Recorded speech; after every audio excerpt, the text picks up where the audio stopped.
Keyboard বাজিয়ে শোনাবেন আমাদের দুই ছোট্ট বন্ধু এশনা এবং বিহান। আমরা প্রথম কিবোর্ড বাজাবে এশনা।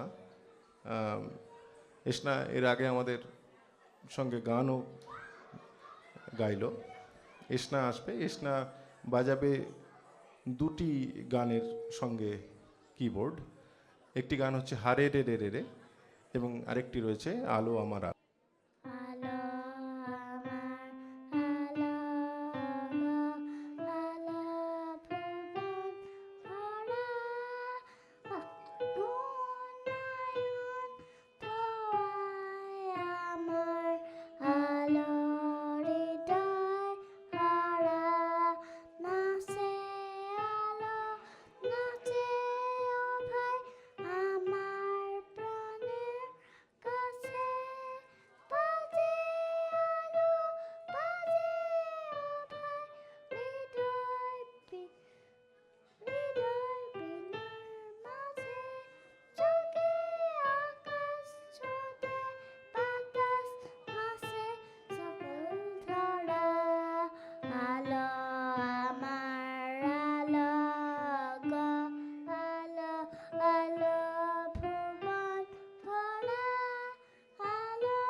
ছাড়া বনের পাখি মনের আনন্দে রে হারে রে রে রে রে আমায় ছেড়ে দে রে দে রে ঘন শ্রাবণ ধারা যেমন বারণ হারা বাদল বাতাস যেমন ডাকাত আকাশ লুটি ফেরে হারে রে রে হারে রে রে রে রে আমায় ছেড়ে দে রে দে রে হারে রে রে রে রে আমায় রাখবে ধরে কেড়ে দাবানলের নাচন যেমন সকল কানন ঘেরে হারে রে রে রে রে আমায় রাখবে ধরে কেড়ে বচ্চ যেমন বেগে গর্জে ঝড়ের মেঘে উচ্চ হাসি সকল ভিন্ন ধারের পক্ষ ছেড়ে হারে রে রে রে রে আমায় ছেড়ে দে রে দে রে যেমন ছাড়া বনের পাখি মনের আনন্দে রে হারে রে রে রে রে আমায় ছেড়ে দে রে দে রে